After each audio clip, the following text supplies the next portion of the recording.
Okay, we're going to go ahead and get started. I'm sure we'll probably have some other people dropping in here, but I want to go ahead and get started and just talk a little bit. First of all, I want to thank our sponsors, Care First Health Plan, Karen Ziegler Consulting Services, Valley Telecom, Kajit, and Triad Wireless. So I appreciate your support. Um, Secondly, is want to talk quickly about the agenda for today. Um, be a little bit different. We have several things to cover today. I don't know if he's on yet, but we're going to welcome our longtime friend John Kelly with Tri Advocates, who's going to do. We've been doing some series on what we know, what we think we know, and what we don't know. Well, he's going to do that for Arizona. So he's kind of been tracking some of the um, broadband related issues in the legislature. So we're going to hear from him. We're going to hear briefings from the broadband office, NTIA if she's here, libraries, and so forth. And then we're going to get an update from Heather Floyd with Valley Telecom and to hear about Patagonia Regional Broadband Project. We're going to hear from Corey Christians, who has multiple jobs and is going to give us an update on the Yavapai County Broadband Initiative. We'll, of course, hear from Mala again about from the State Library. And then if we have time today to do something we try to do at least once or twice a year, is that we have a lot of people who join. We have a lot of new people who have joined us. And excuse me. And so we're going to take time for maybe 4 or 5 of you who want to volunteer, or I'll volunteer you to do a quick introduction to who you are, what you do, what you're working on, and so forth. So just that's the tentative agenda for today. Um, but before we go any further, I want to see, first of all, John Kelly, are you on yet? He is not. So we have anybody new? Angela, I think you're new this morning. So Barney already warned you that we're going to ask you just to introduce yourself briefly, who you are and who you're working with. Great. Good morning, everyone. My name is Angela Cruz. I am one of the directors within the Institute for Computation and Data-Enabled Insights. So I work a lot in our programming and operations, but aside from that, I support research and then our policy and infrastructure across the state. So I'll just be real brief. I'm also a data science instructor for the university, and it's really great to be here. Great, thank you. Anybody else who's new this morning that I missed? Going once, going twice. Well, we're going to jump into this. John Kelly is here. I had to get down on my knees and beg John to come take a few minutes this morning to share with us. John, I'll let John basically introduce himself and kind of give us an update on what's happening in Arizona regarding broadband related issues. So, John, I'm going to turn it over to you. Thank you, Steve. Good morning, everybody. I feel like I'm testifying at the legislature. For the record, my name is John Kelly. I'm with Tri Advocates. We're a government relations firm doing a lot of different things for a lot of different clients. I do not currently have any direct broadband clients right now, so I'm not as invested in this as you all are. But I watch it with great interest. And I guess my broadband client is ATIC, so we help monitor what's going on with the legislature down at the Capitol. So we are now just almost finishing up the 5th week of the legislative session. The way things work is that the Senate had a deadline last Monday for bills to be introduced. The House had a deadline on Friday. All told, there were about 1,900 individual pieces of legislation introduced, of which maybe half will actually receive a hearing in a committee, and of which a third will actually pass, and maybe a quarter will end up being signed into law. Um, so we are going through the winnowing process right now, and nobody's quite sure what is going to happen.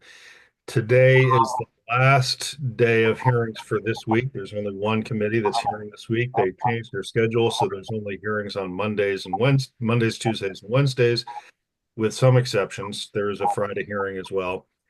Last week is the last week in which a bill can be heard in the House that was introduced. So if a member introduces a bill in the House, it has to be on an agenda next week or it's dead. And when I say a bill is dead, I mean it's not dead. It just means that it won't go through the normal process. It means that if somebody really is anxious to get something done, they can amend it onto another bill. They can try to find another vehicle. So it's sort of it's a little bit like public square meets haunted house. You just never know what's going to pop up and where it's going to pop up. And like I said, nothing's ever really dead. So as far as broadband is concerned, there's been several kind of interesting bills, nothing necessarily core to the mission this group is working on. I would highlight a couple of things that were interesting. The most interesting to me was a bill. I was tracking it, but I didn't really know what the debate was or what the issue was. And it was Senate Bill 1322 is introduced by Senator Wendy Rogers, who represents parts of northern Arizona, rural parts of Arizona. And she is proposing to move the Arizona Broadband Office from the Arizona Commerce Authority to the Department of Administration.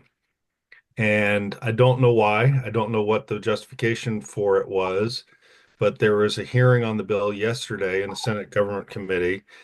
And I highly recommend, and I'll put in the link before we get done here. I'll put in the link, put in the chat the link to the video for that particular hearing because they heard testimony from Isaac Blake from Payson. Does anybody know Isaac? Isaac is the chair of Digital Payson. He's got a very esteemed technology background, and he gave what I thought was a pretty interesting testimony. I'm not saying I agree that it should move or disagree, but it was very interesting testimony. And part of his thesis was that broadband is a public safety imperative. DOA has responsibility for the state 911 system. And so it makes sense to align what the state is doing with broadband deployment and local government relationships with what they're doing in that space for 911. So I thought it was interesting. I thought ACA did a very good job of describing the broadband program and how ACA handles it. So I would recommend that to you. As far as other big issues going on, there's an appropriation for satellite communication systems for Yavapai County. There's the Senator Dunn in Yuma wants to create a broadband service district authority because he wants to create another grant eligible entity in that area, largely for the very sophisticated agricultural programs that are going down there so they can be eligible to apply for grants. And let me see if there's anything else on my list. And there's a general issue. We're calling them foreign adversary bills, and what that means is, in particular, as you may have seen when there was a lot of controversy about Huawei and other Chinese manufacturers of telecommunications equipment, there is now this is proposed legislation that would require any ISP to eliminate any equipment that was manufactured in a foreign adversary country. The bills sometimes have some technical issues where they don't define foreign adversary countries. Last year, one legislator made a comment that he thought Canada was hostile, but that was just for the moment. I don't know if that was a Trudeau problem, but that seems to have passed. But it's dedicated to largely dedicated to China-based products, and there are estimates that a lot of this equipment is embedded in critical infrastructure, and so there's a concern that it would require a massive reinvestment in existing infrastructure, not even talking about expanding broadband and communications equipment to other places. So I think there's a great deal of sensitivity about that. John, Mark Yeah. here. That does align with what's called rip and replace, where the Yes. SBCs had, I don't know, 3 billion against a $5 or $6 billion estimate to sweep that equipment. But one of the definitions is not just foreign adversary, but federally banned equipment. So Hmm. it does in some ways echo the federal guidelines and process. But you're right, the rip and replace is not fully funded, and it does create challenges. Disruption, I think, is the word. There's two kinds of bills that I like to track down there. One is constructive disruption, where you're changing things for the better, and the destructive disruption, which is you're changing things just for the purpose of changing things. So hard to say what the prospects for any of these things are yet. There's a long process, multiple steps along the way. I have always enjoyed engaging with you all and the ATIC members on these issues because it's translating people who are doing real things in the real world to the work of the legislature is sometimes challenging. But I'm happy to answer any other questions or talk about anything else you want to talk about. Any other questions or thoughts for John? I take that to be a no. So, so John, thanks for showing up this morning. I know this is busy time for you, but for those of you who don't know, that John is a long time partner with us. He was early on when we first, long before we even started this group, was involved with ATIC and is involved with ATIC and has been a longtime supporter. Don't get to see him very much these days, but so I had to call and give him a hard time about being here this morning. So, John, I really appreciate you being here today. Appreciate it. Thank you. Okay, take care, John.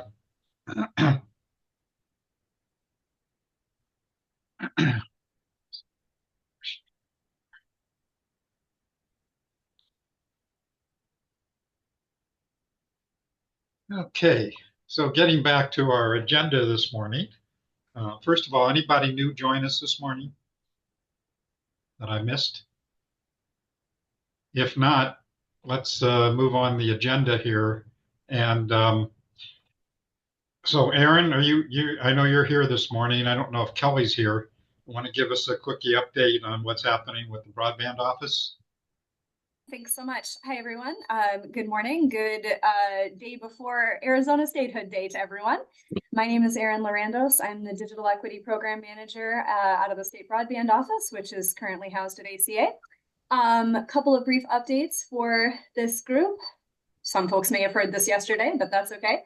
On the BEAD front, we are still in the first round of accepting applications for the first round of the BEAD applications, pardon me. We have extended that period to March 7th. So that's why this our office is a little quieter than usual because we're accepting applications right now. And so that's all going as well as it can. On the digital equity side, we have released that we will be sharing our subgrant information by March 1st. So keep your eye on our website for that. The information will be posted for the months of March and April, and then we'll accept applications through May and June. We heard from a lot of our stakeholders that it would be really beneficial to have that information available for at least a couple of months before the window opened so that folks who need to go through an approval process to apply would be able to do that with all of the information that they need. So that is very exciting. We're thrilled to be moving forward on both programs. Let me go ahead and give the link to our website just in case. And then, as always, if you have any questions about the BEAD process or anything on that side of the house, please do email our office, broadband@azcommerce.com. All of the questions during our open procurement need to be tracked, of course. So we really appreciate the help on helping us do that and keeping it all in one place for us. I think that's about it for me. Anything else? Just a reminder that the ACA does have a new website. It's now a couple of months old, but they have a new website, It has lots of details and information about the different programs, processes, how to apply, and all that kind of good stuff. So, Aaron, I always share that in my newsletter, but you might just want to mention that and or share it in the chat. Already in the chat.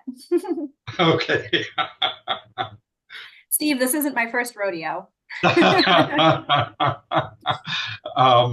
Any questions for Aaron? Going once, going twice. Okay, I think we're done. Thank you. And I haven't checked the list rightly. Is Nicole online by chance?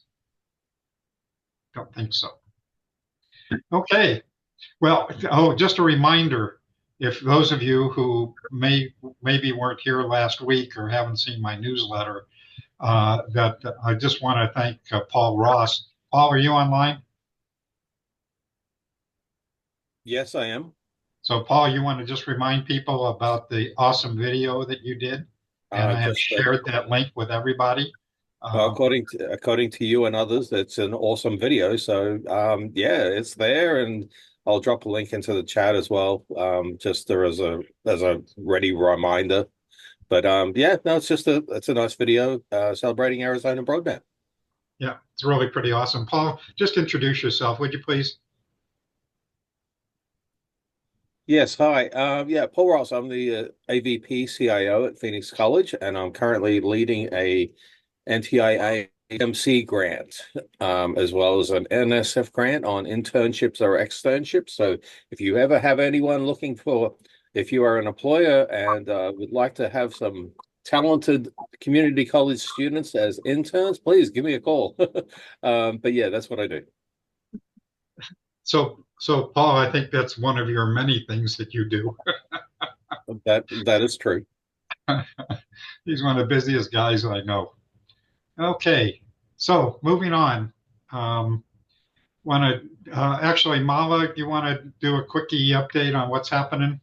Sure. February 26th is the last day to do. Okay, I'm Mala Muralidharan, the state E-rate coordinator for public libraries. Good job, Mala. Took my hint from Erin. And I work with E-rate. E-rate we are in the next cycle of E-rate for 2025-26. February 26th is the last date to do your RFP. If you want to do your own RFP, if not, you can use the state master contract, and I have put it in the chat. There's a link on my webpage where you can link to the summary of all of the contracts, and it's all in one place. And that is as far as the contracts go. The deadline for the actual application is March 26th. And this is for the year beginning July 1, 2025 to June 30th of 2026. This is the last year that you can apply for category 2, which is internal connections, last year of the 5-year cycle. Again, those applications are also due on March 26th. And we don't know whether they're going to be renewed or not.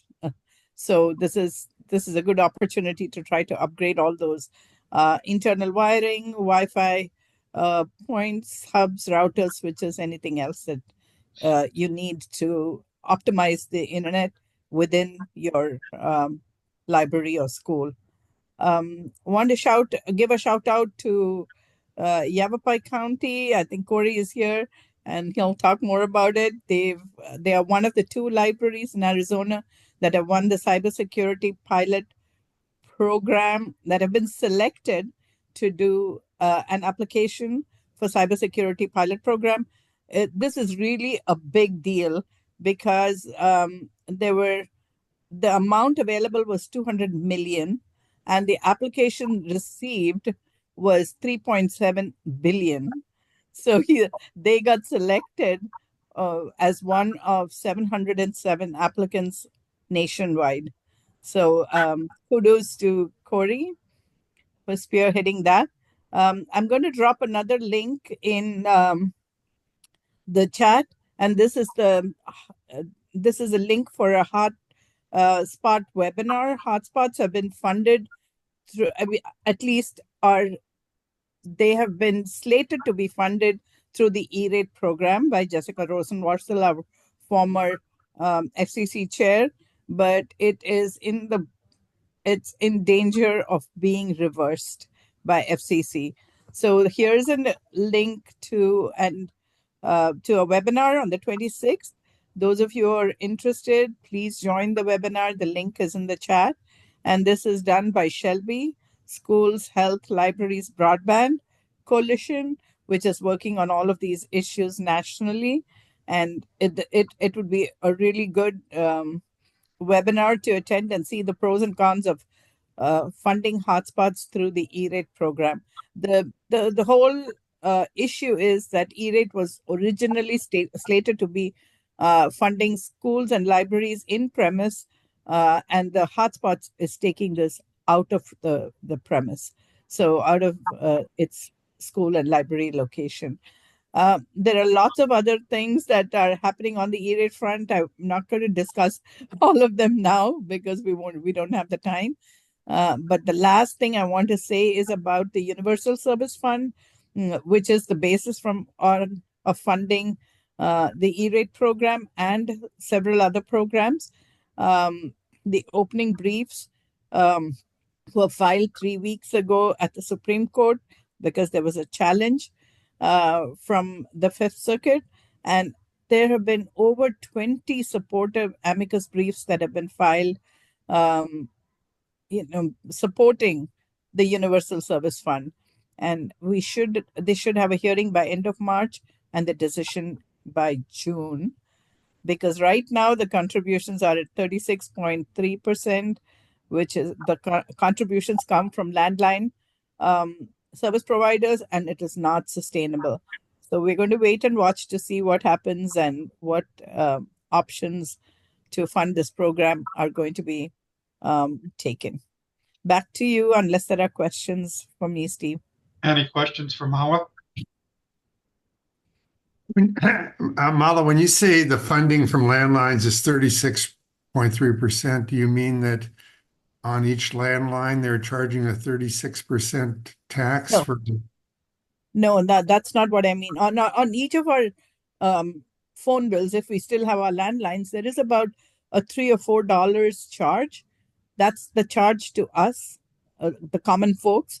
But a service provider has to pay into the Universal Service Fund amounts to sustain the Universal Service Fund, and they pay 36 point. They started paying 10% or so. It's just kept increasing more because the number of people who are using landlines are decreasing, and the amount that we need for the 4 programs has increased multifold. So they're paying 36% of their revenues to the USF. Is that what you're saying for landline? That's correct. Yes, that's correct. That is enormous. Yeah. That is enormous, and they don't even get enough from the fees they're charging the landline users. Then exactly, that's why they're kicking and screaming. Whereas there have been suggestions to fund it differently. They said that one of the options is to fund it through congressional appropriation, which is a non-starter, because every year if we have to go back to Congress for E-rate funding, it's not going to work. There's been an interesting suggestion of tax on gambling, which has been put forth by Blair Levine.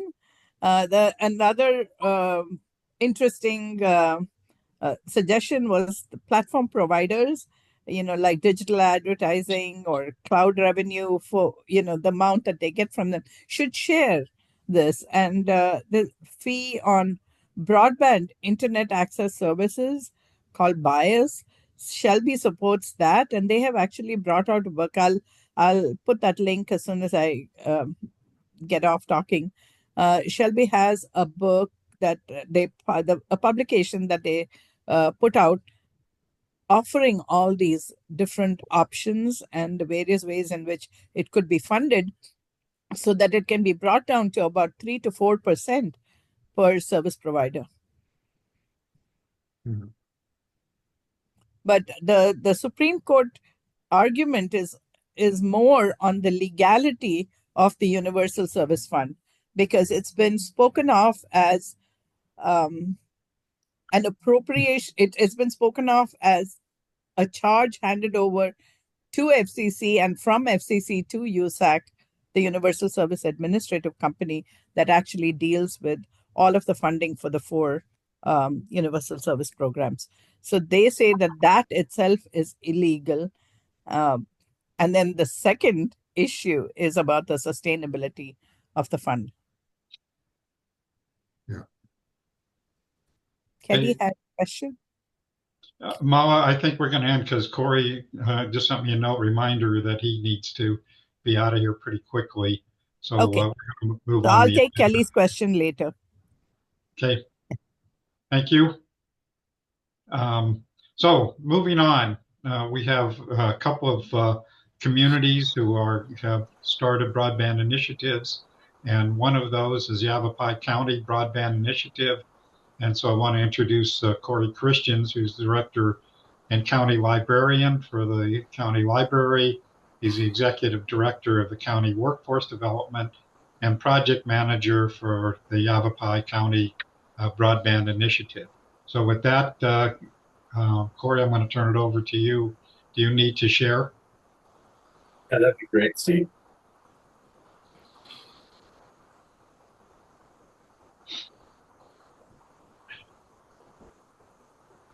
Suffer from a rare disease of too many windows.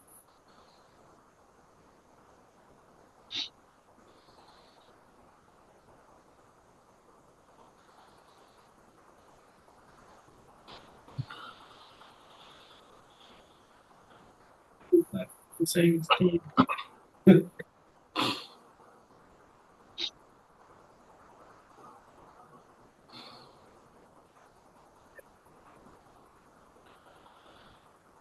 See There that? you go. Yep.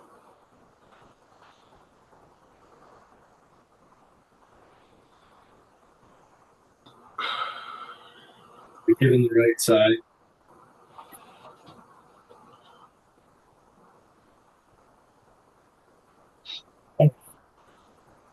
Given the side that has the notes, is it showing that side or is it showing the normal PowerPoint side? You got to switch. What's that? You got to switch. We're seeing your side. That better? Yes. All right. Thank you. All right. So, a little bit of history of where Yavapai County has gone with its broadband projects.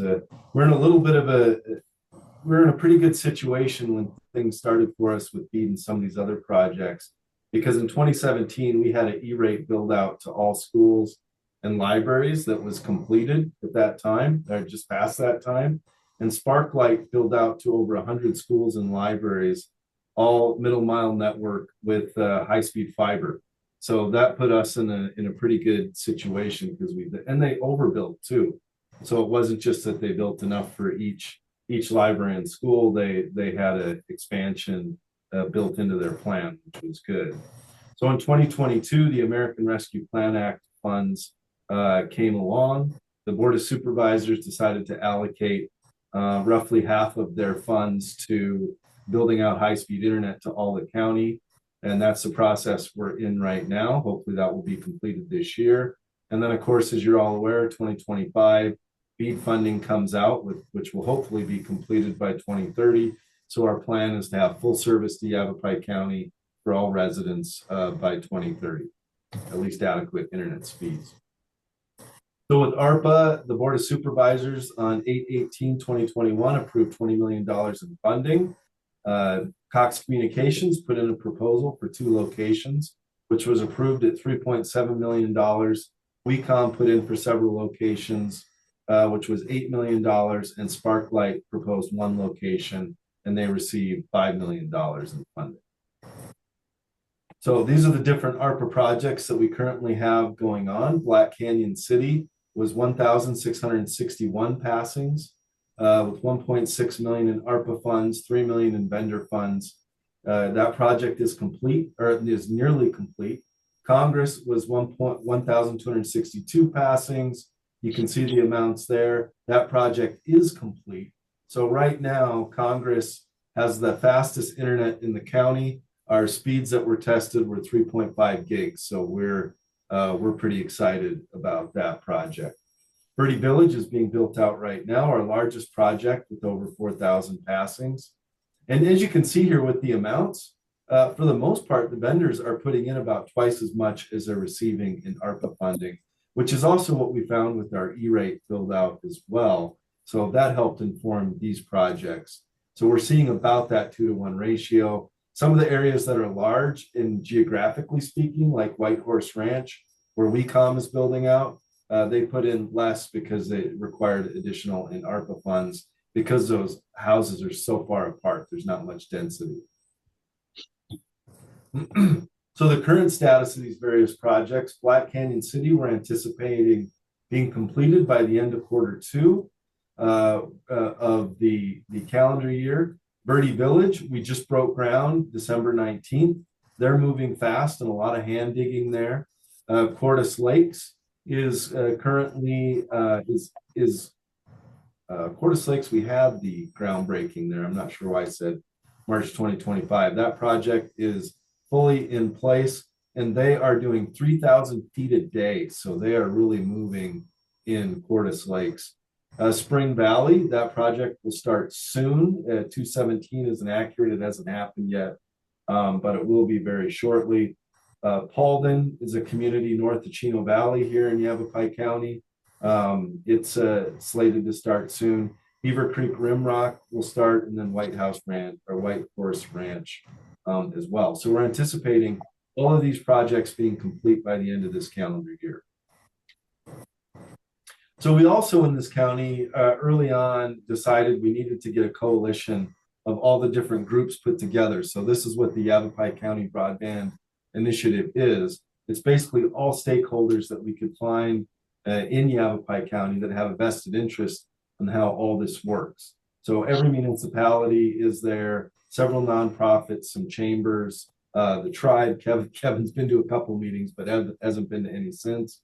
And of course, the college and Yavapai County. So one of the great benefits of this partnership is that we are finding that the municipalities are now calling us when they're getting communication from other ISPs, which then allows me to get involved and see what they're really interested in. Because if they're interested in multiple municipalities or multiple parts of the county, we can start to have larger conversations about that.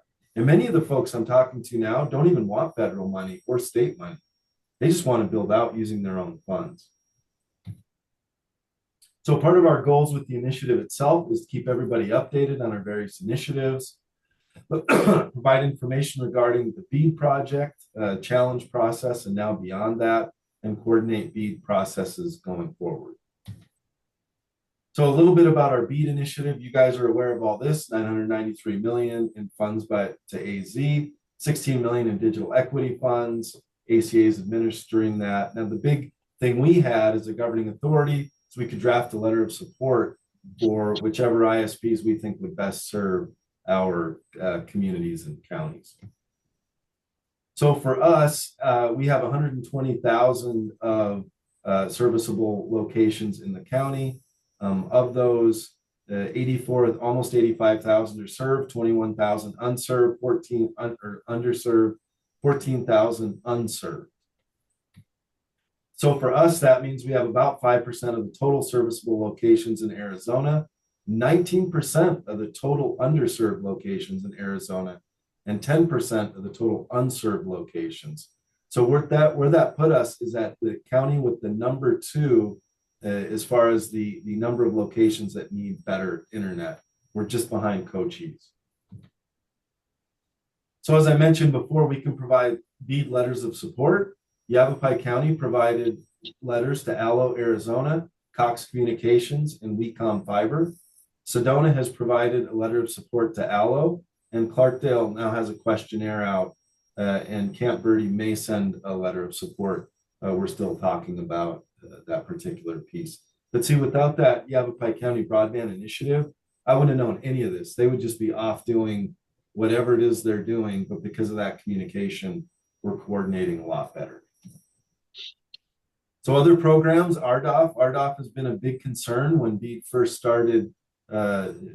People first started learning about BEAD. It's still a concern, but I think less so. Resound and GeoLinks are the two RDOF award recipients in Yavapai County. And since BEAD happened, we've been reaching out to them. Resound has been great to communicate with us. GeoLinks took a bit. I think they had some corporate restructuring. And once that happened, now we have regular meetings with us and Coconino about how their RDOF program is going. Now we also have our digital literacy and access plan update. So our plan is going to be called Connect Yavapai, following the same format that PIMA and the state has. And we're calling it our digital literacy and access plan. So it's nearing completion. We're very close. And one of the things we're very excited about is, I was talking about broadband at Cordes Lakes of all places, about our ARPA program. And here, one of the regional store managers for Best Buy is sitting next to me, and he says, "What can I do to help with this?" So this particular individual runs all the Best Buys in northern Arizona, plus some in Maricopa. And so we set up a meeting with him and some of the corporate folks. We said the number one problem we have is access to devices, right? I mean, we can educate people. We've been doing that. We can do all these other things, but we can't buy devices for them necessarily. So they said, well, let's talk more about it and see what we can do to help. So we're either looking at a way where they can provide low-cost devices, hopefully with some discounts or whatever the case is, or maybe we can have some other funding to help subsidize those devices, and then have a learn-to-earn program for folks that need devices. So also with our plan, we have several ISPs participating: Cox, Resound, Sparklight, T-Mobile, Verizon, WeCom. We also have many community partners, and there may even be other ISPs that I miss. So it was also mentioned that we received a cybersecurity E-rate grant. We were one of 10 public libraries in the country to receive one. And I think part of the reason for that is it was such an incredibly rushed process. Like, we didn't have a lot of time to put stuff together.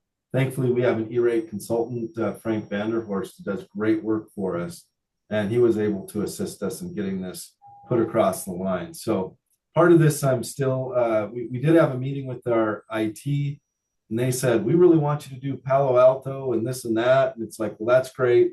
This is going to require a lot of time, and we don't have time. So let's just expand on what we already have. And that's what we ended up doing. So we're using Barracuda firewalls, and it's expanded into other parts that they normally would not cover under E-rate. So it's my understanding that we're going to use a combination of Category 2 and cybersecurity funds, should we ultimately be awarded, to build out what we're looking at here with our Barracudas. So the amount of cybersecurity funds I believe we're looking at is only $50,000 of that total pot, but it's definitely money we would have been having to spend ourselves if we didn't have that from them. And next year we are going to look at Palo Alto. That'll be a much more expensive solution. So if that's something we're able to do with the grant, that's what we'll look at doing. We have a new IT director now who is a lot more prolific, get stuff done quicker. So hopefully we'll be able to partner on that particular project. And that is pretty much the whole presentation, unless anybody has some questions. Pretty amazing, Corey. I tell you, we have a great group, and we did leverage a Library Services Technology Act grant to hire a digital navigator, who's Christy King, and she's been working on putting our digital equity plan together. She helped a lot with our BEAD challenge process. It's been phenomenal having her aboard. So it seems to me that at a future meeting that we might want to hear more about the cybersecurity grant and what the plans are for that, as well as your digital equity plan. Yeah, absolutely. And I'll have more information. I got to talk to Frank more about what the process is and what's happening and I'll have some more information at a later date. So that'd be great. So, Corey, I don't know if this is a question for you or Mala of that cybersecurity grant. You guys have that money already or not? No, the funding will, this is just the first step in the process. The 10 libraries that have been selected, the 707 applicants who've been selected countrywide, they will have to do a second application. The deadline, the window hasn't opened yet. It's opening in March, and the window will be open until September. So they will have to do a detailed application for the process of what exactly they plan to do. And then that will be evaluated before it's funded. So it is a long process, but it is a 3-year process, 3-year grant.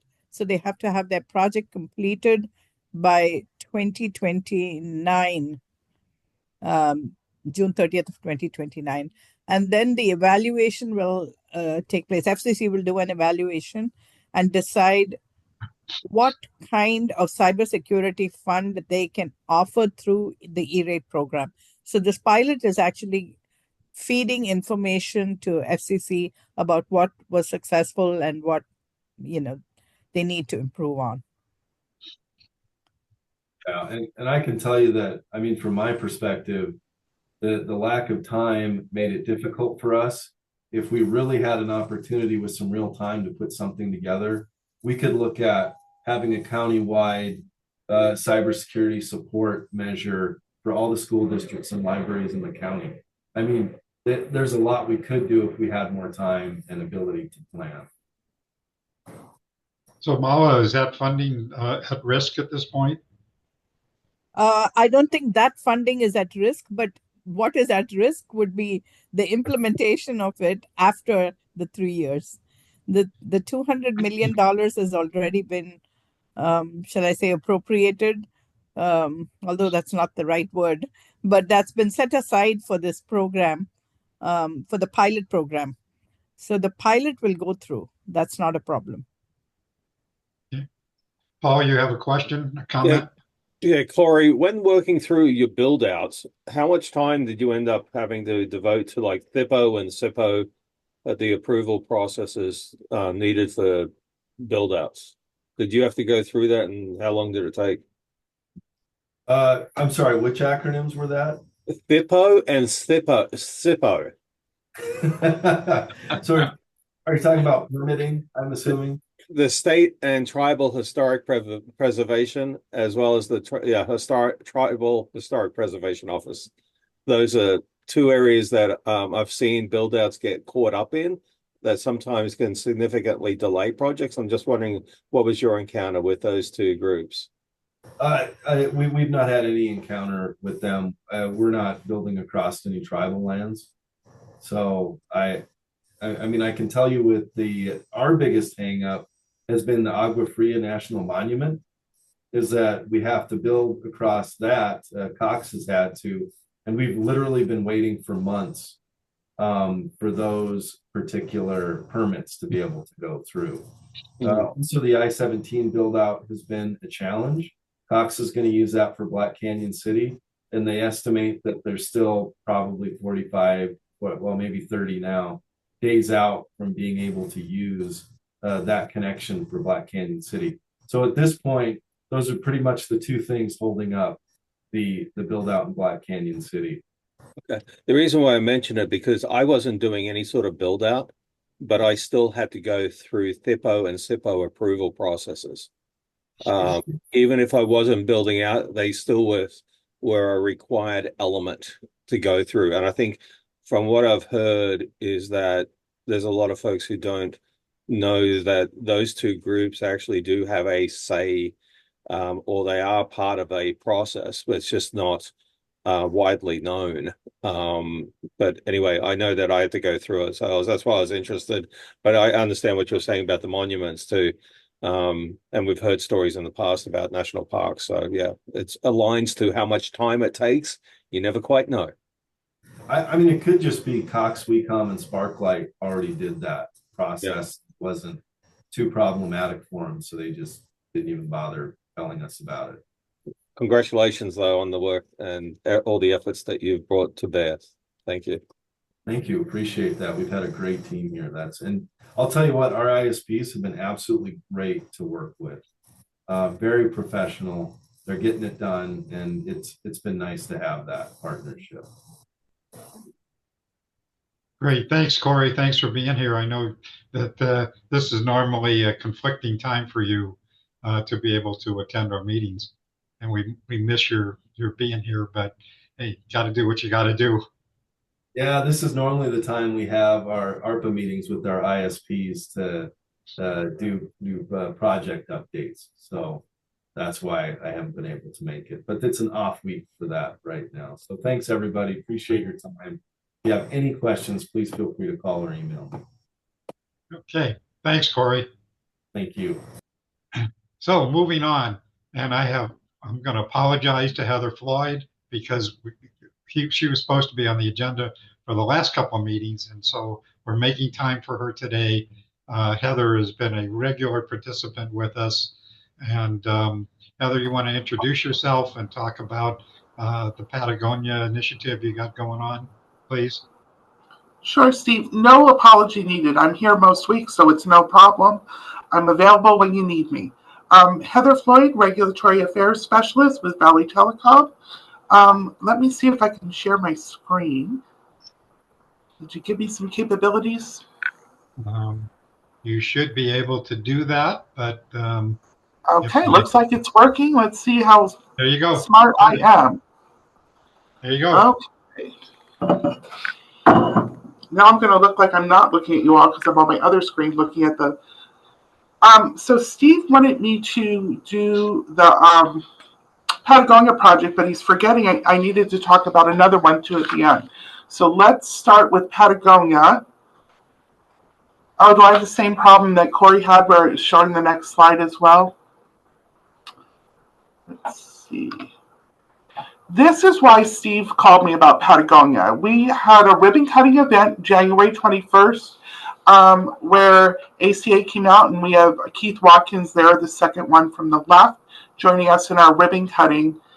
I have to give you all a little learned lesson from this for me is this picture was sent out to the media and all the titles were listed, but when marketing sent it out, they never listed me on the far end, and I am now the unidentified woman in the Patagonia Regional Times.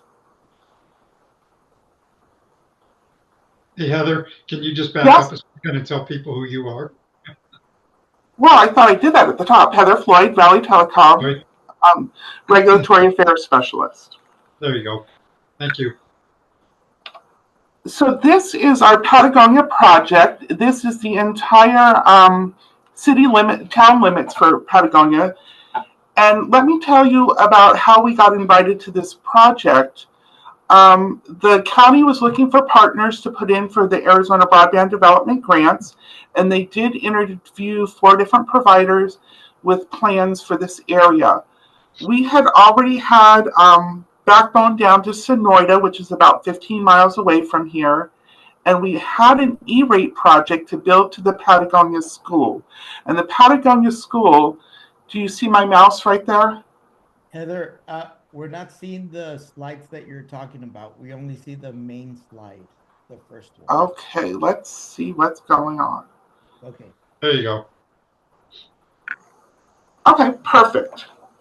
So this is the Patagonia School right here. And that is, we had an E-rate project to build to Patagonia. So we already had backbone in the community. So it was able for us to give a good pricing for that project because we didn't have to build. We already had a presence there. So the county worked with us and we submitted together for the Broadband Development Grant and were selected in June of 2022. We did break ground on this project in December, and we held our ribbon cutting a little bit later because of the holidays. It was just a better fit. But funny story was, it was the coldest day that we had in the past 2 months, of course. Patagonia has that beautiful park that goes the whole stretch of their town. It used to be an old rail bed, and then that got pulled up, and it's a whole tree-lined park, and that's where we had our ceremony. It was absolutely beautiful. ACA did produce a great video on it. Let's see if the technology guides are working. And we're really excited to have this official event kick off, which has already started, but we're going to make it official today for our fiber project here in Patagonia. It's a special occasion for Patagonia, and it's also very nice to be surrounded by so many dedicated individuals who care so much about this community and the future of this community. We've been working on the fiber optic project, or hoping for fiber optic for Patagonia, for quite some time, so we're glad to see that it's actually happening, and we hope that it is something that really benefits all of our community and our citizens. We're celebrating more than just a new broadband project. We're celebrating opportunity and connection. Fiber to the home is something that's just going to be an excellent upgrade to all residents of Patagonia. This project's going to serve 516 homes and businesses here in Patagonia, and it's based on 34.35 miles of fiber. We're thankful for the state's support and proud to have played a role in making this vision a reality. To everyone who contributed to this effort, I want to say thank you. Together, we're building a stronger, more connected tomorrow. Let's celebrate this incredible milestone together.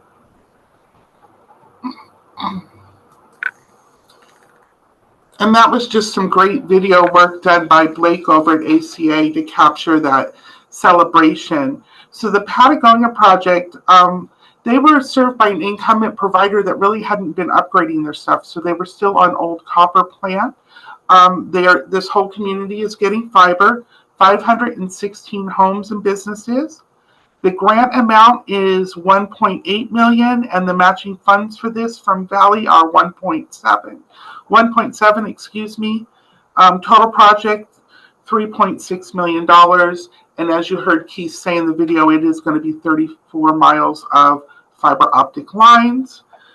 Looks like we have a June completion date for this project. So the community is very excited, looking forward to it. And we've had, actually, this is the highest amount of signups we've had for an initial project so far.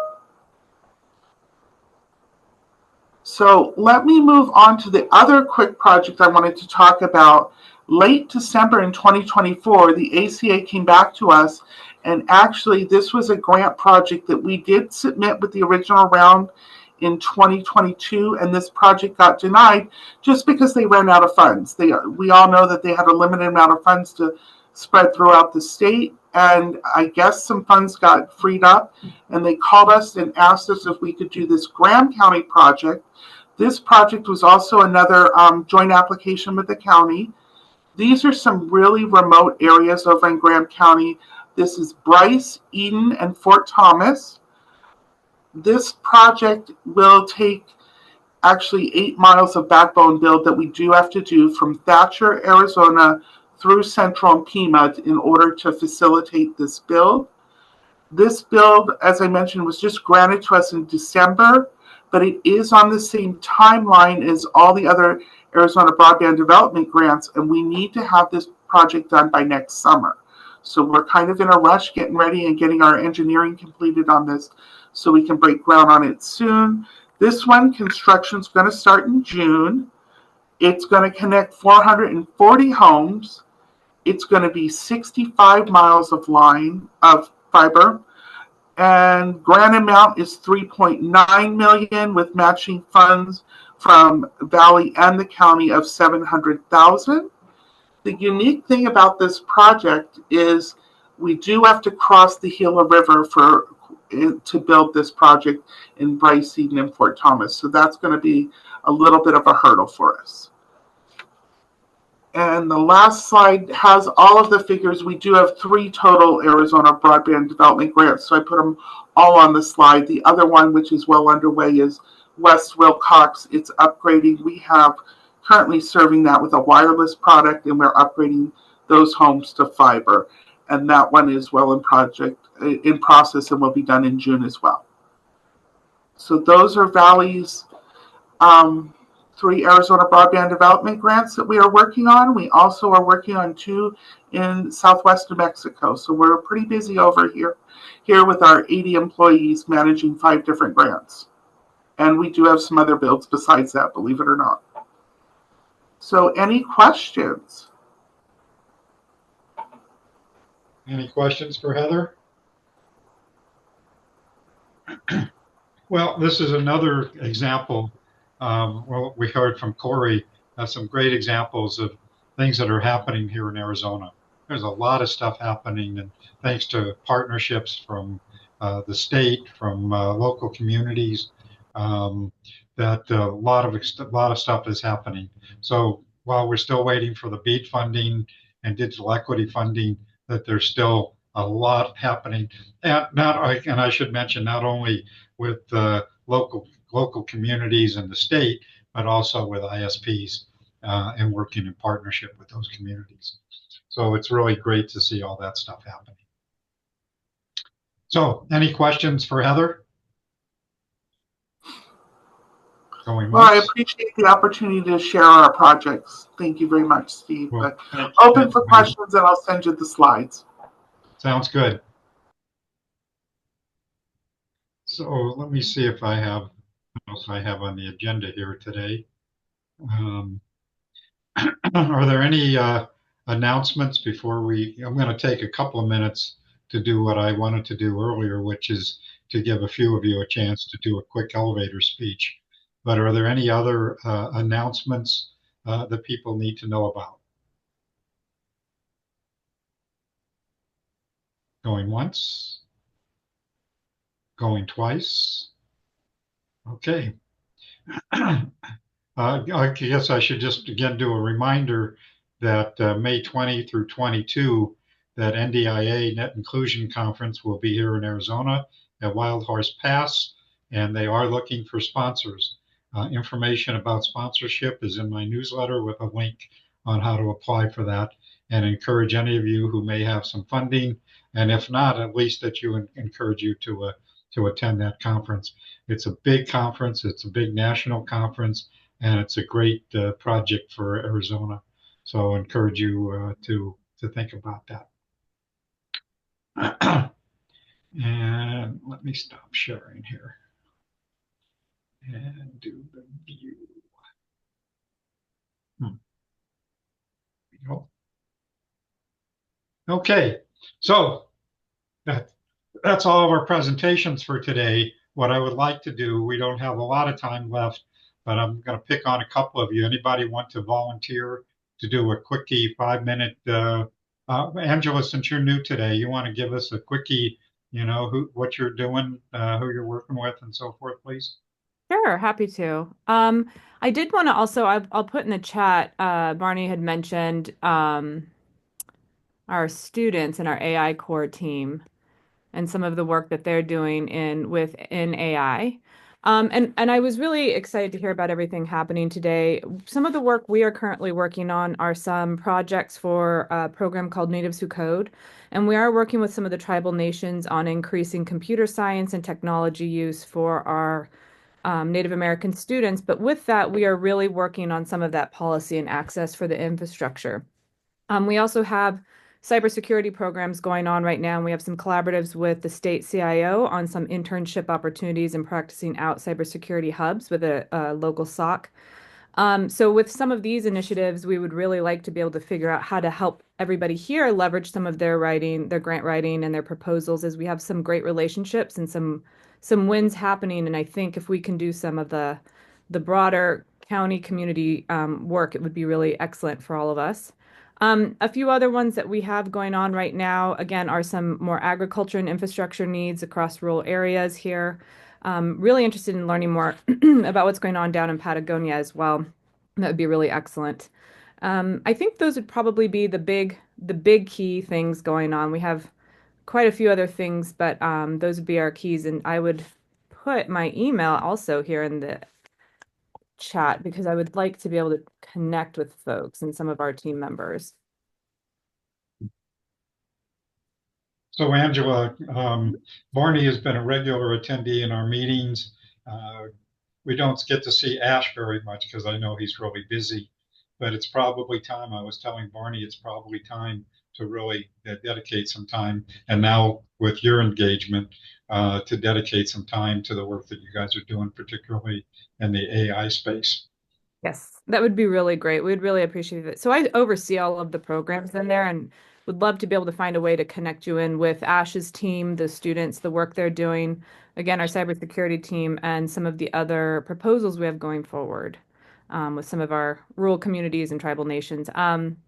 But yes, I think it'd be really excellent to be able to do that. We have some possible activities happening in with Biosphere 2 as well, and teaming up with some of the space research happening within our campus as well in those areas within AI. Obviously, AI is just expanding rapidly, so we would be happy to meet with individual folks, groups to talk about just even AI use within your organizations and what you'd like to know, as well as the broader Arizona goal. We do have some, and so I'd like to meet with some folks too, with our community colleges. We've been talking with some here across the state about some statewide workshops and thinking about a community of practice statewide for our organizations, for us to think about as a state how we want to address artificial intelligence, manufacturing, and the statewide infrastructure that would really be required for that. Great. Well, Angela, I'll be in touch with you. I'll have to look at our agenda, but possibly even as if you're available next week, we might Yes. put you on then. So I'll talk to you after this meeting about scheduling a time to do that. That'd be excellent. Thank you. Okay. So, Angela, Mark Goldstein, is your company by any chance a member of the Arizona Tech Council? We are members of the Arizona Tech Council. Yes. Well, there is a highly active AI committee. There are 15 or so committees, but under that, a specific public policy subgroup that crafts the annual Tech Council AI recommendations for the state. So if you're looking for a play, I think her name is Minky Kervax, but it's on the Tech Council website. So you might consider coming to that committee's monthly meetings, which are quite informative, but also asking to be involved in the AI public policy subgroup. Oh, I appreciate that information, actually. That would be really wonderful. I'll look for her on the website then. Unless there's any possibility you could connect me with her, which I would definitely. Sure. If you want to send me an email, I will Okay. broker that, putting my email in the chat. Thank you. Angela, I believe that Ash is involved with the Tech Council AI Committee. I don't know if you are too, but I'm pretty sure that he's, I don't know how active. I know he's busy, but I'm pretty sure he's on that committee. I think he is too. I I actually meet with him tomorrow, so I'll find out for sure. But like you said, we've jokingly said we need to create a bot of Ash because he's just doing so much and needs to be in so many places that we want to make sure we have extra support for him. We appreciate, of course, Barney being here pretty much every week, but we do miss Ash also. So one of these days we'll have to twist his arm like I have with a couple of other people to come and give us an update. So we'll talk later today, Angela, Excellent. and see about getting that to happen. So moving on, so Joe Van Gelder, we didn't recognize you earlier. You're kind of a new participant to this group. You want to just tell us who you are and what you're doing, please, and how people might be able to collaborate with you? Sure. Joe Van Gelder. I'm the broadband coordinator for the Arizona Department of Transportation. So I handle all of our wireless in our right-of-way, as well as working with Brad Burgess, the broadband administrator, on right-of-way leases for broadband. Currently, ADOT is under construction along the Interstate 40 between California and Flagstaff, installing our initial ITS conduit, which is expected to be completed mid 2026. So that's what we currently have in progress. But for those of you that are not aware, we do have conduit along I-19 I-17, I-10 for lease. So if there's any of those providers that are out there that are looking for long haul, middle mile conduit, we do have that available. That's kind of what we're working on in a nutshell. Is there anything else you'd like me to expand on? Not right now, Joe, but we may, also highlight you and be more specific about, what you guys are working on. This has been a lot of stuff has been coming for a long time, so it's great to see all that stuff happen on I-19 and so Yes, sir. forth. Okay, thanks, Joe. Thank So you. we got time for maybe one more. So Mallory, you've been a pretty regular participant with us. You want to remind people who you are and what you do? I'm sorry, before we do that, Mallory, Anthony, do you have anything that you want to talk about from the State Library?